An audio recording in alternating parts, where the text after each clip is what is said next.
Hello YNABers, my name is Jesse Meekum from YNAB. It stands for You Need a Budget. No offense. This is another Whiteboard Wednesday. Welcome to a great Wednesday. Today I want to talk about we talked about how to get out of debt. We've talked about how to pay off your mortgage. It takes just one step, you pay more. And now I want to talk about how to stay out of debt. And it's really all boils down to just this one little diagram that I wrote up here. And if you can think about your finances on a timeline for a moment, you think about your past self. We've talked about those three characters before. Your current self, now you, and future you, right? And the way to stay out of debt is to do more of the green arrow and a lot less of the red arrow.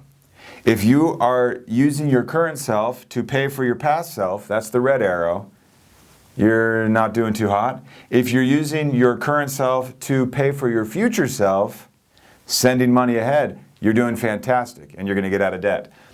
Emergency fund, looking ahead, breaking up those larger, less frequent expenses, we call them your true expenses, and setting money aside so you don't get hit.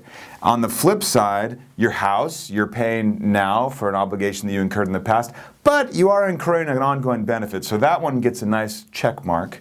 Student loans, honestly, all of you that are just graduated now and your student loans will come due in 6 months, I don't feel that great about the whole student loan thing. And it is very hard for me to, with a straight face or with good conscience, tell you that it's totally okay to borrow a bunch of money to go to school. I am extremely torn. It is getting too expensive and it is ruining graduates' lives, at least the first 10 years after they graduate. And I think we need to look at it really closely. I personally am super grateful that I did not entertain the idea of debt when I was in school because it inspired me, drove me, pushed me to start YNAB. And I'll forever and ever be grateful for it. So I don't like the student loans. And a lot of you, especially those that just graduated, you're going to be paying on those now and you're going to be paying on them for a while. I hope you were modest in your expenses and that you're aggressive in paying them down. Finally, these emergencies. These are where you weren't looking ahead to your larger, less frequent expenses and they've caught you and you're now having to put them on the card. So the way to get out of debt is to think more about future you. What does future me need? What does future me need? What does future me need? And if you still are in debt and you're looking backward and you're saying, why did I do that to myself? Just let that motivate you. But staying out of debt means looking ahead, planning ahead, throwing money ahead, and letting it be there when you arrive.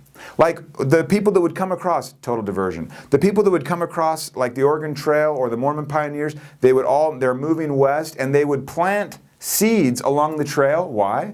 Because people were coming along behind them. Well, think about that for yourself. You're just throwing money ahead, throwing seed money ahead, letting it grow, and then when you get there, voila, you got food, or money in this case. But the idea is to think about what's coming next. And if you have some mistakes in the past that are bothering you, they're mistakes. They're in the past. I've made, heaven knows, my fair share of them. Put them behind you, focus on the future, throw money toward the future. Lots of nice green arcs happening in your life. That will get you out of debt and that will keep you out of debt. I will see you guys next week.